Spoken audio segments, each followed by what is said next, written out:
हिंदू धर्म में देवी देवताओं की पूजा का चलन है, लेकिन अगर मैं कहूँ आपसे कि एक राक्षस की पूजा करने का भी चलन है तो सुनकर आपको आश्चर्य हो रहा होगा ना।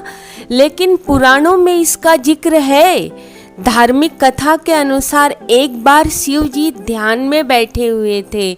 उसी समय राहु ने आकर शिव जी के माथे पर जो चंद्रमा है उसे ग्रहण लगा दिया, जिससे शिव जी क्रोधित हुए। राहु को भी अपनी शक्ति पर घमंड था। उसे शिव जी के क्रोध में आ रहे हैं तो भी वो बेफिक्र था। गुस्से में शिव जी की तीसरी आंख खुल गई। शिव जी ने अपने ही कर्ण से कीर्तिमुख नाम के एक राक्षस को जन्म दिया और उसे राहु को खाने का आदेश दे दिया। तब राहु ने महादेव के चरणों में गिरकर क्षमा मांगनी शुरू की। तब शिव जी ने राहु को क्षमा दान दे दिया। वापस ध्यान मग्न हो गए।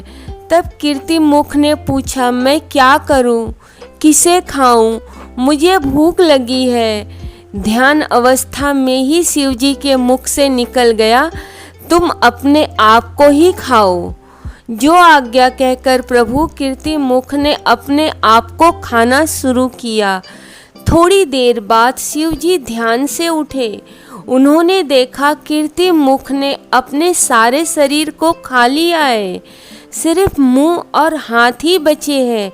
यह देखकर शिव जी प्रसन्न हुए और उसे वरदान दिया, तुम जिस जगह पर विराजमान रहोगे वहाँ की नकारात्मकता को खत्म करोगे, वहाँ के द्वेष क्रोध को खा जाओगे। तब से कीर्तिमुख को देवताओं से बढ़कर माना जाता है। उसके मुख को घर के दरवाजे पर, मंदिरों के मुख्य द्वार पर भी टांगा जाता है।